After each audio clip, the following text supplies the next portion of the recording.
सिंचन जे आहे ना, म्हणजे आपण आता ही टाकी पूर्ण भरलेली आहे. ही टाकी पूर्ण आहे. आपण सिस्टम इथून चालू होते. तर हा सिंचनचा वॉल आहे ते झालं रे. आता इथे केला, इथून चालू केलं ना म्हणजे पाणी देण्यासाठी इथनं. माझ्या मित्राने आणि माझा परममित्र प्लस माझा आत्ताचा मुलगा हरेश कुलकर्णी याने आंब्याची झाडे लावलेली आहेत बांधावर. म्हणजे जे वेस्ट लँड ऑफ वेस्ट जी जागा आहे तिथे प्रथम त्याने आंब्याची झाडं लावली. आंब्याच्या झाडं लावल्यानंतर त्याने ठिबक सिंचनची व्यवस्था केली. त्या झाडांना ठिबक सिंचन दिल्यामुळे चांगल्या प्रकारे आंबे येणार. नमस्कार मंडळी, मी आज एक नवीन व्यक्तीसोबत आलेलो आहे. त्यांना खरं तर तहसील डिपार्टमेंट विषयी खूप जाणकार व्यक्ती आहे आणि शेतीची प्रचंड अशी आवड आहे. त्यांना केव्हाही सांगा शेतीबद्दल तर त्यांना असं वाटतं अरे चला, शहरात राहणारी माणसं आणि त्यांना शेती पाहायला शेती करायला खूप आवडते. तर खरंच अभिमान वाटतो अशा माणसांचा की त्यांना ह्या गोष्टी आवडतात. नेहमी फोन करून सांगत असतात की आपल्याला जमीन घ्यायचे, काहीतरी लावायचे, काहीतरी निसर्गाचा नैसर्गिक डेव्हलपमेंट करायचे, असे त्यांचे विचार असणारे आमच्या मामाचा मुलगा म्हणजे अशोकजी देशमुख जे आता ते तलाठी या हुद्द्यावरती आहेत आणि खूप सुंदर असं त्यांचं काम पाहायला मिळतो. कुठल्याही गोष्टीची कमतरता त्यांच्याकडे दिसत नाही. म्हणजे शिक्षणाचा पुरेपूर वापर कसा करायचा ते त्यांच्याकडून शिकायला मिळतंय. कुठल्याही गोष्टीमध्ये तडजोड नसते, कुठल्याही गोष्टीमध्ये त्यांच्यामध्ये कमीपणा दिसत नाही की मला एखादी गोष्ट जिथे जाईल तिथेशी नवीन ऑफिस बनवणं, नवीन नवीन पदे डेव्हलप करणं हा त्यांचा एक म्हणजे छंदच मानावा लागेल आपल्याला. आणि त्यांनी आपल्याला व्हिजिट द्यायला आले ते आपण कुसुम योजनेमार्फत जे सोलर घेतलेलं आहे त्यांना ती योजनेविषयी मी सांगितलं आणि त्यांना खूप आवडली ती गोष्ट. तर कसं वाटतं तुम्हाला इथे आल्यानंतर? म्हणजे एका शेतकऱ्यांनी काय करायला पाहिजे? प्रथम माझ्या शेतकऱ्यांनी इथे आल्यानंतर निसर्गाच्या सानिध्यामध्ये मला इतकं सुंदर वाटलं.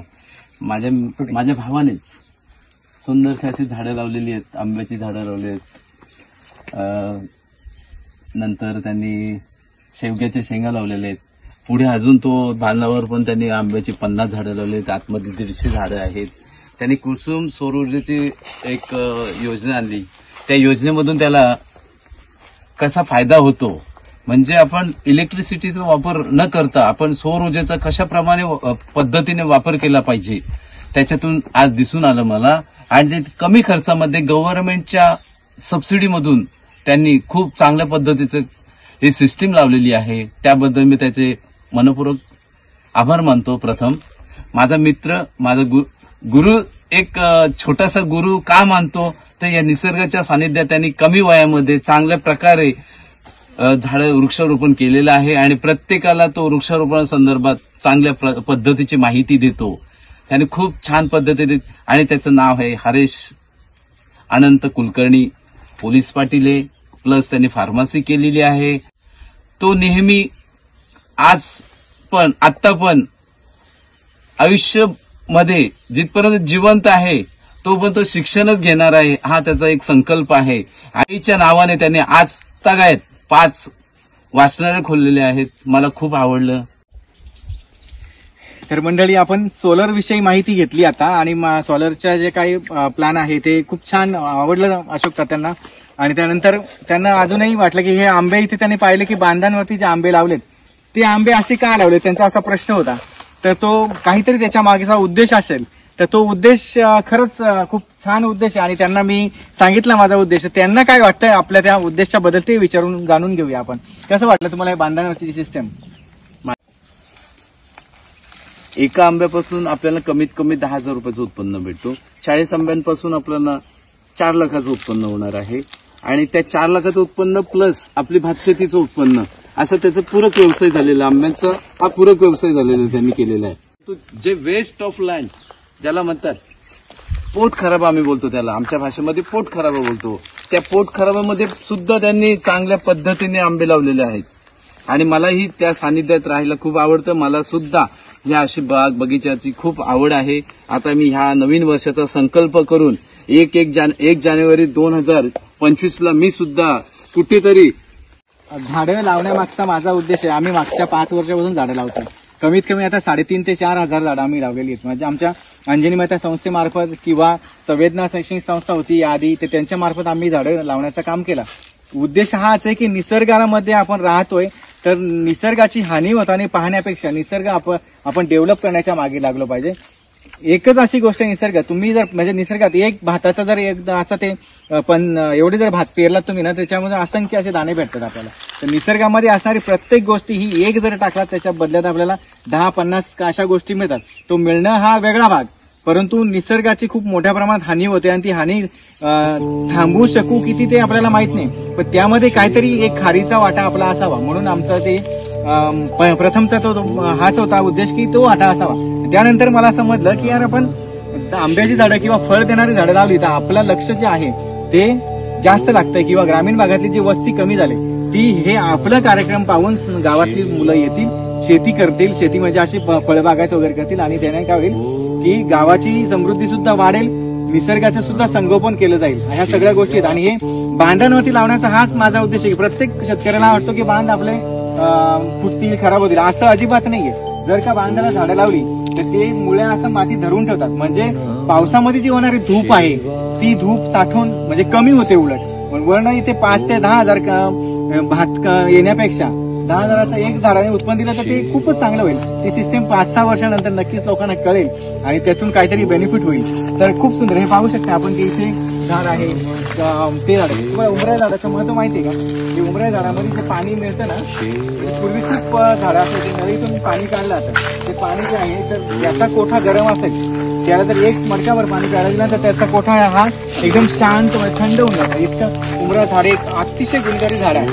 आणि असं काही म्हणतात की ज्याला उमरा झाडाचा फुलं येत नाहीत, फुलं ज्याला फुल दिसतं तो माणूस नसतो असतो. त्याचा अर्थ असा नाही होते की ते फुलाच्या मागे लागा आपण, पण ते जे थंडावाचं झाड आहे ते कुठेतरी आपल्याकडे असायला असतं. ते पिंपळा झाड आहे तिकडे, ते पिंपळा झाड आहे, मोंडीचं झाड आहे. ते मोंडीचं झाड म्हणजे याचं जर तेल पिला आपण असा साधारण दम वगैरे लागतो बघा आपल्याला, पण पूर्वी असं काही प्रकार घडायचं नाही. घरचा तेल असायचा, मोह असतात, ती फुलं असायची वाळवायची लोक, बऱ्याच काही गोष्टी असायच्या.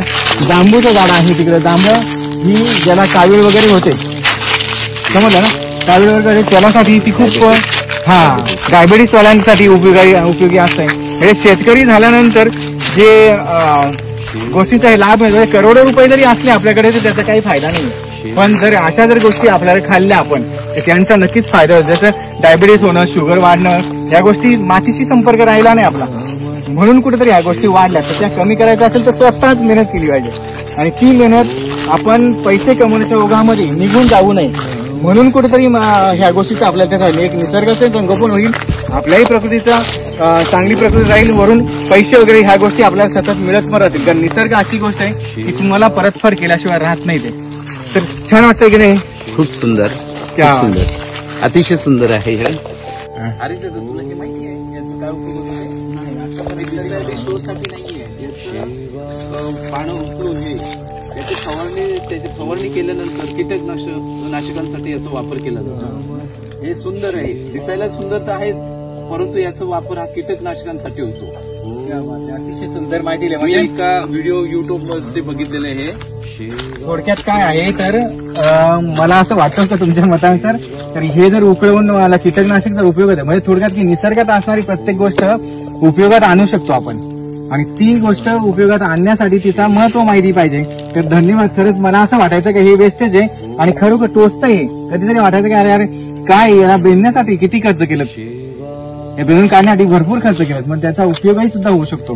तर धन्यवाद त्यासाठी. खरंच एक नवीन गोष्ट शिकायला मिळाली. आता ही आंब्याची झाड आहे, यावर्षी तर येणारच आहेत आंबे, बऱ्यापैकी आंबे छान, काही काहींना मोर आलेला आहे. आता 5 वर्ष कंप्लीट झालेले आहेत हे आंबे लावून सुद्धा, आणि बऱ्यापैकी आंबे लावले, शेवगाच्या शेंगा लागलेल्या आहेत तिकडे, केळीचे हे लावलेले आहेत, केळी पण आलेले त्याला, काजू आहे तिकडे, काजूचे झाड आहे तिकडे, मस्त छानशी इकडे पाण्याची टाकी आहे वरती. नंतर इकडे मोदडं बोलतात त्याला, मोहाची झाड असतात तर ते आहे. नंतर इथं निसर्गाच्या सानिध्यात मला असं वाटत ना आता एसीची मला आवश्यकता आहे. मला असं वाटतं कूल, नाहीतर मी नेहमी माझं एसीचाच प्रवास असतो आणि मला एसीतच राहायला आवडतं. पण आता असं वाटत पण नाही, इतकी दुपार झाली, वाजलेच बरोबर 3-3:30 वाजलेले, तेवढा उन्हाचा प्रहर आहे, तरी पण या निसर्गाच्या सानिध्यात आल्यामुळे मला कुठल्याही प्रकारचा घाम सुद्धा आलेला नाहीये इथे पाहायला. आणि इथे आता बघाल तुम्ही केळीच्या झाडाला पण केळी लागलेलीच आहेत, छानसे असे केळी लागलेली आहेत. हे बघा इथे अजून खूप एक छान मोठं आहे. केलेलं आहे. 2 घडे आलेले आहेत तिथे केळीचे छानसे. केळीचं घड असतं म्हणजे कधी शेतावरती यायला ना असं उत्सुकता वाटते. तरी थोडाफार आता हे आता आहे शेवग्याचं शेंग. याचं खूप महत्व आहे. पानाचं महत्व आहे, साळीचं महत्व आहे, फुलांचं महत्व आहे आणि ड्रमस्टिकचं पण महत्व म्हणजे शेंगांचं महत्व आहे. ते आपल्या पूर्ण बॉडीसाठी खूप त्याचा फायदा होतो. म्हणजे ज्या निश्चितच आंबे तुम्हाला दिले. हे बघा, आणि शेवग्याचे शेंगा पण आलेले आहेत व्यवस्थित. ह्या झाडा जर पाहिला चंदू, छोटासा झाड आहे परंतु याला याला आता सुद्धा आंबे लागलेले आहेत, फुलं आलेले आहेत, कैरीचं हे झालेलं आहे आता त्यांना, कैऱ्या पण आलेल्या आहेत. हा झाड छोटा आहे पण एवढी फुलं आली आहेत. खर तर असं फक्त छोटं झाड असताना ना एवढे फुलं म्हणजे एवढी त्याला आंबे घेणार नाहीत आपण. कारण आंब्याचा त्याच्याने काय होतो की वय कमी असल्यामुळं त्याला त्रास होऊ शकतो. म्हणून काही फुलंही काढून टाकतात आणि आभाळ आल्यामुळं त्याची फुलं ऑलरेडी गळालेली आहेत. तर त्याचा एक बेनिफिट होईल की बाबा याला कमी आंबे येतील. तर त्याचा प्रयत्न करूच आपण.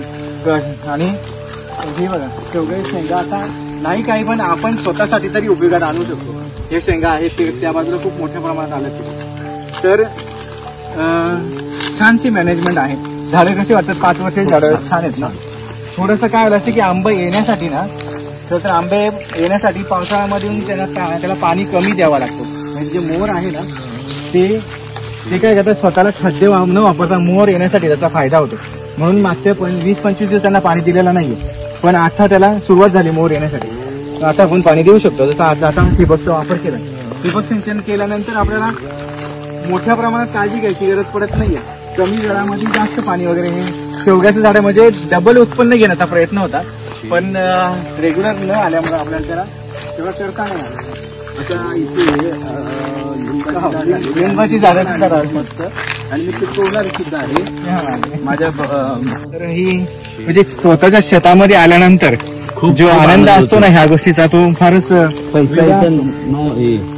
तर. आता तुम्ही मध्ये मला मगाशी चालता जाता असे बोललेत की पपई वगैरे लावली असती ना, 20-25 झाडं पपईची, 20 किंवा एखादा वांग्याचं झाड, मेथीची वगैरे पेरणी केली असती तर त्या गोष्टी सुद्धा आपल्याला खूप छान झालेल्या आहेत. आता असं वाटतं आहे वगैरे. पण ते झाड फुलझाड आहे आणि पहिलं झाड लावलेलं आहे झाड आम्ही, त्याला फुलं आहे. हा, आणि फुलं पाहून छान वाटतं. सुंदर.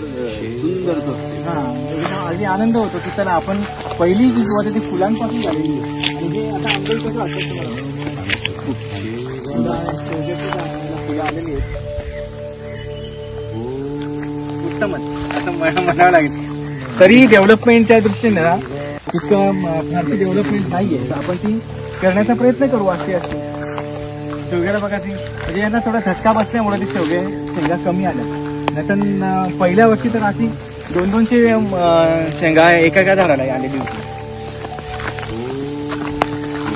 एकंदरीत अनुभव आपला, तुम्हाला अनुभव चांगला आला असेल. तुम्ही पण लावणार आहे, चांगलं वाटतं त्यांना. ठीक आहे, चला मग रजा घेऊया. तर मंडळी, अशा प्रकारे आम्ही आमच्या मामाचा मुलगा म्हणजे तलाठी आहेत ते हुद्द्यावरती, त्यांना बाग दाखवून झाले. त्यांची खूप दिवसाची इच्छा होती की ते बाग पाहायचे. आणि ती इच्छा यासाठी होती की त्यांनाही काहीतरी वेगळा करायचे. म्हणजे कमी वेळ असून आपल्याला करता येतं हे त्यांना जाणून घ्यायचं होतं. आणि ते कदाचित त्यांना असं वाटतं की समजलं असेल आणि तेही करतील. आणि त्याच्या मागे निसर्गासाठी 2 झाडं किंवा 5 झाडं, 100 झाडांचा जे योगदान आहे तो आपल्याला त्यांच्या मार्फत मिळणार आहे.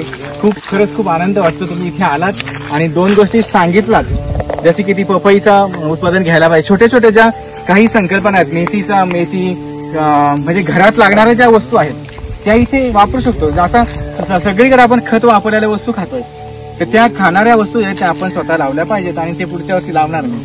धन्यवाद, थँक्यू.